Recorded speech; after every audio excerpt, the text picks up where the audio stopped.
may pagkakataon kayong mag-aral ng bagong wika, anong lengguwahe aaralin niyo? Gusto kong pag-aralan yung Mandarin o kaya yung Chinese. Maybe I'd take Italian or Russian.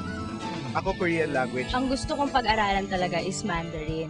Napakaraming wikang pwede nating matutunan, pero may isang wika na ginagamit sa iba't ibang bahagi ng mundo.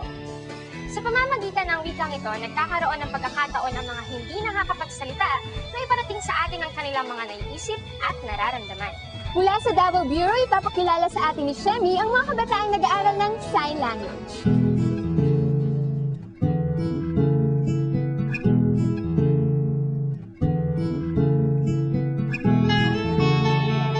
Ang pakikipag-usap at pakikinig ay bahagi ng ating pang-araw-araw na pakikisalamuha sa ating kapwa.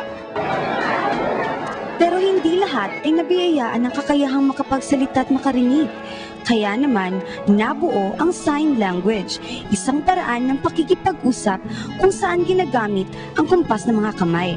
Nais kong may bahagi ang aking nalalaman sa Biblia doon sa mga taong incapable na makarinig at makapagsalita.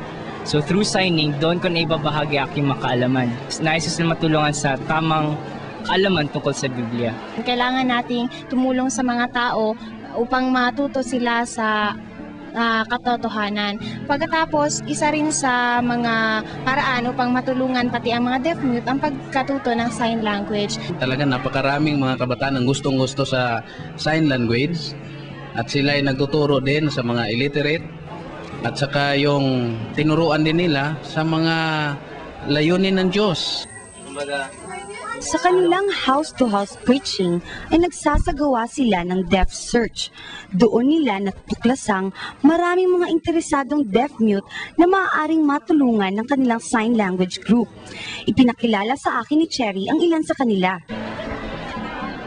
Maraming mga changes sa buhay ko dahil noon marami akong ginagawang masama. Ngunit ngayon, dahil natuto ako sa Biblia at sa tulong ng Diyos na si Jehovah, naging mabuti ang ginagawa ko.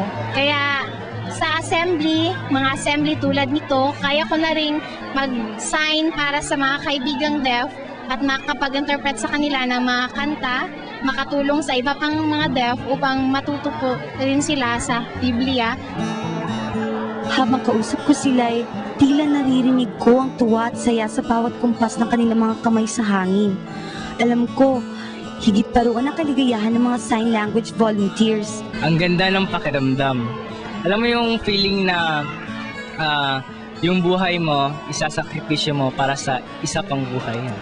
Dahil sa mga sign language volunteers, ang wika ng ating mga kapatid na deaf-mute ay naging instrumento ng pagtutulungan at simula ng isang matibay na pagkakaibigan.